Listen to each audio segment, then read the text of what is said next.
Oh, Karen cornered my teen in our home in that fake badge she flaunted changed everything. It started as a normal afternoon. I never imagined a neighborhood dispute could escalate into terror at my own doorstep. Before we dive deeper, I want to know, where are you watching this from? Drop your city or state in the comments, and let's see how far this story reaches. She accused my daughter of stealing a skirt. And uninvited, she demanded a strip search. Fear gripped us as her badge glinted in the sunlight. Every second dragged like hours. My teen's eyes filled with panic, my heart raced. Neighbors watched, frozen. And then the truth about Karen slipped through. The beat badge revealed she had no authority here at all. Just as chaos and relief collided. Subscribe for the full story of terror and revenge. It was supposed to be just another Saturday afternoon. My daughter was in her room, scrolling through her phone, laughing at something on TikTok. I was in the kitchen, sipping a coffee I barely tasted, distracted by the hum of life outside. The sun was warm, birds were chirping, and everything felt normal. But normal ended the second the doorbell rang. I opened the door, expecting a neighbor with some small talk or a package delivery. Instead, I saw her. And the infamous HOA Karen everyone in the neighborhood whispered about behind closed doors. She had that sharp, predatory look, the one that made you instantly defensive. But today, there was something different about her. She was just angry. She was armed with her audience, with a sense of authority no one had given her. Before I could ask why she was here, she barreled past me.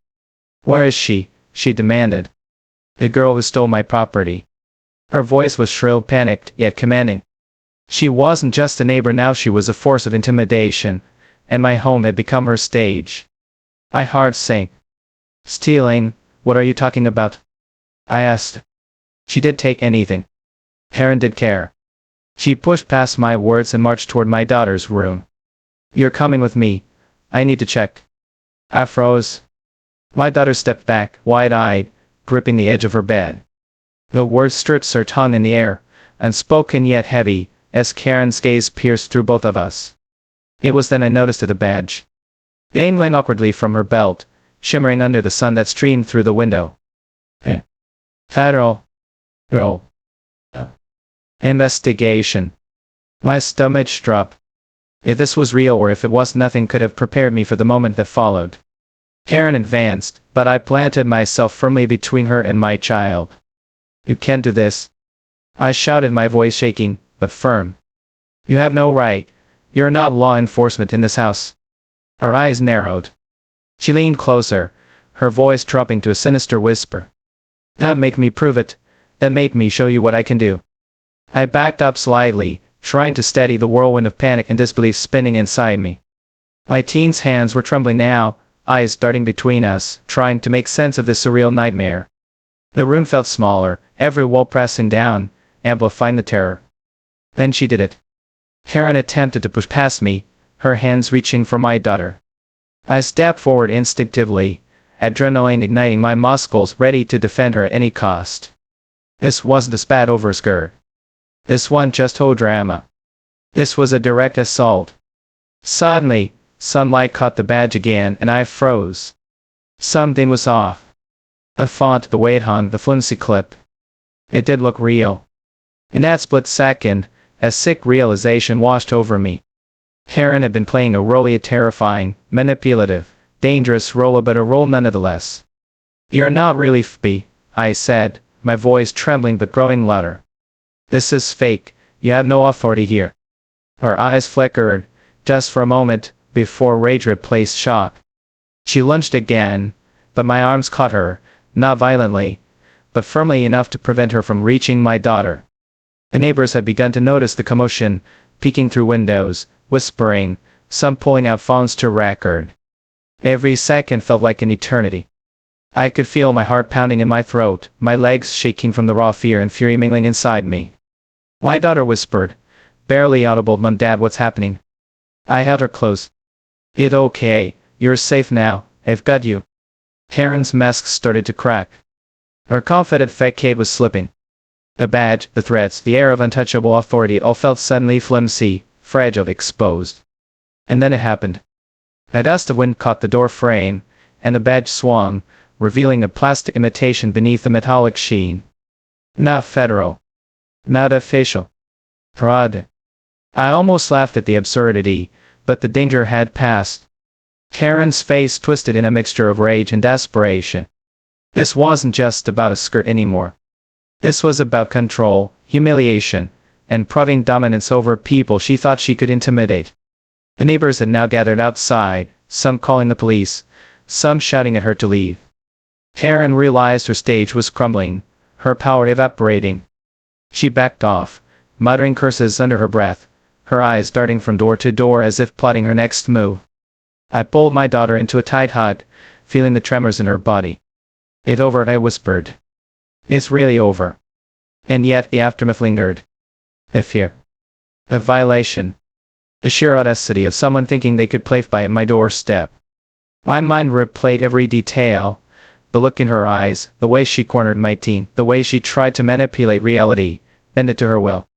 This wasn't just an whole nightmare, it was a psychological assault, a calculated intrusion into our safe space. In the hours that followed, we filed reports, gave statements, and tried to process the trauma. The police treated it seriously. Impersonating a federal officer was a serious crime, and Karen's history of similar intimidation tactics made the case more damning. But the real victory wasn't just legal. It was psychological. My daughter saw that even in the face of overwhelming fear, courage and calm could dismantle the illusion of power. She learned that authority isn't what it looks like, it's earned, it's real, and it cannot be faked. And as for Karen, the badge was just plastic. The fear she tried to wield, just a shadow. We reclaimed our home, our peace, and our dignity. Stories like this aren't just warnings. They're lessons in vigilance, resilience, and the terrifying ways people exploit fear. Every neighborhood has its Karens, its self-appointed enforcers, its manipulators. And while most are just annoying, some cross lines that demand confrontation. If you ever find yourself facing someone who claims power they don't have, remember this story. Stay calm. Protect those you love. Call the real authorities. And never, ever let fear be the currency they trade in your life. Because sometimes, the badge is real, but the trauma it leaves can feel all too true. And the courage to fight back, that is the only real badge worth having. This story is a reminder that darkness can appear anywhere, even at your own doorstep, and the only defense is awareness, preparation, and unwavering courage. If you felt that pulse of fear reading this, imagine living it. Imagine the tension, the slow burn of terror, the disbelief, the fight, and finally the relief. That's what my teen and I lived that day. And that's the story I wanted to share with you. Every hallway, every knock at the door, every smile from a neighbor, you can't judge what's behind it until you face someone like Karen. But when you do, when the mask slips, and the truth is revealed, you realize that fear only has as much power as you allow it. So, what would you do if someone tried to strip search your teen under the guise of federal authority? How would you react when someone's entire persona is built on lies and intimidation? I know one thing for sure, I won't ever forget that day. Neither will my daughter. And I will carry the lesson forever. Strength isn't just about muscle. It's about presence, clarity, and the courage to expose the truth when the illusion of power tries to crush you. If you've ever faced a Karen in your life, a toxic manipulator, or someone who used fear to control, you understand the pulse of this story. And if you haven't, remember this as a warning: vigilance is not paranoia, it's survival. The sun eventually set that evening, painting our walls with shadows, and yet for the first time, the shadows didn't feel threatening. We had faced the storm, stood firm, and survived. The fake speed badge had no power left over us. Only the lessons remain, etched in memory, sharp and unyielding. And for anyone watching this story unfold now, know this: courage can shine brightest when authority is faked, when fear is wielded as a weapon, and when darkness tries to intrude into your home. Stand firm. Protect your own. Expose the truth. And let the shadows of manipulators crumble in the light of unwavering resistance. If this story gripped you, shook you, or made your heart race, hit subscribe and stay tuned. We'll continue unraveling the darkest corners of human behavior, toxic power, and the hidden psychological games people play so you can recognize them before they touch your life.